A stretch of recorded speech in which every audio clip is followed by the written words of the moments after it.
The Cygnus cargo ship, now attached to the Earth-facing side of the International Space Station's Harmony module, is due to be removed from that spot and sent on its way next week, wrapping up a mission that delivered over 7,500 pounds of cargo and small satellites when it arrived in late March. This ship will not only be hauling things off no longer needed on the station, it will also host some science on its way down to a destructive re-entry into the atmosphere. And joining us this morning to talk about some of those things coming up is Holly Vavrin, the International Space Station program's flight lead of the Cygnus mission. Thank you, Holly, for being here. Happy to be here. All right, so tell me, would you say this mission has gone pretty much according to plan so far? It's been essentially flawless. All of the Cygnus subsystems have performed nominally. This is the second flight of the enhanced Cygnus spacecraft. And so with the changes that have been made incrementally over time, it just really proves how reliable the spacecraft design is. We're really happy with the performance. So it's going to be taking about 4,400 pounds of trash and other things away from station. What kinds of trash is it going to be taking away? Well, as you mentioned earlier, Cygnus undergoes a destructive reentry. That means it burns up in the atmosphere. And so that's a really effective way of getting rid of trash and broken or obsolete hardware that we no longer need on station. And so we've got, as I mentioned, some hardware, broken hardware, obsolete hardware. We have dirty laundry, food canisters, and of course, smelly waste items. So we're basically a big garbage truck, but it's a very important aspect to supporting station operations. It's better than keeping it on the station Absolutely. for 6 months. So on its way down, it's not only carrying trash, it's carrying some experiments. It's going to be deploying some satellites and play host to what's described as, I guess, a large fire. So tell me about these events and how you're going to get the data from the fire experiment Sapphire. Okay, so on Tuesday the 14th, Cygnus will depart from space station, and about 4 hours after departure, we'll begin the Sapphire operations. That is the spacecraft fire experiment that is run out of the Glenn Research Center. And so the goal is to understand how fire propagates without the effects of gravity. So we're going to answer questions like how large does a fire get, how fast does it spread, and this information will help us improve future spacecraft designs, especially for long-duration missions. There have been previous combustion experiments performed in space and on the space station, but those experiments have been limited to samples that are 4 inches square or less. So an unmanned cargo craft like Cygnus is ideal for large-scale combustion experiments without posing any risk to ISS or crew.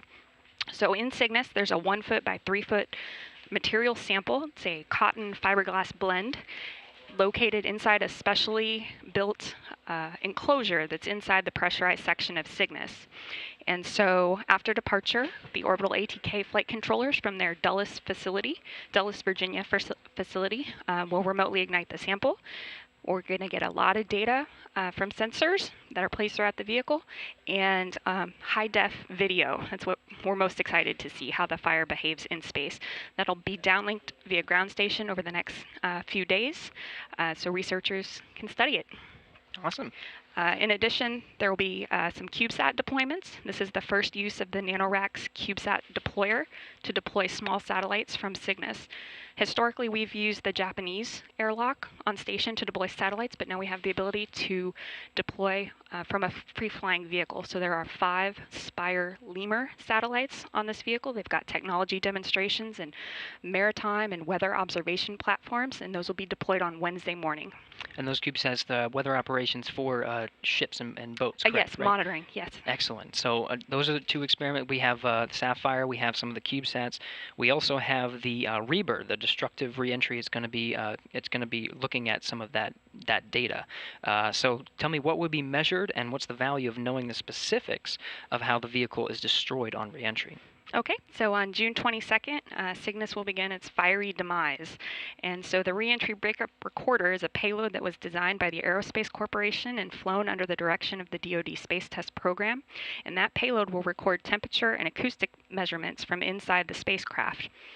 This data is collected, sent to a mother unit also inside the vehicle, and then as the Cygnus vehicle is breaking up, the Reber unit makes a satellite phone call through the Iridium network to transmit that data to researchers on the ground. And the data that we're obtaining is really crucial to understanding how spacecraft behave during reentry, and this will allow us to improve future spacecraft designs.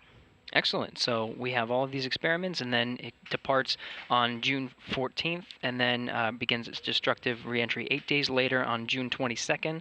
After that, are there more Cygnus cargo ships on the agenda for this year? Absolutely. Teams are busy. The OA-5 mission is coming up. That'll be the Antares launch vehicle return to flight. Orbital ATK recently completed a very important milestone leading up to that launch. It was a hot fire test of the first stage. Got a picture up, looks like, of how that went. Very successful.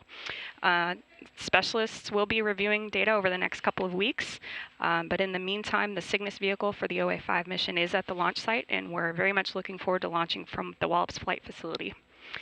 In addition, there's another orbital ATK mission planned for later this year called OA-7, and preparation is underway for that mission as well.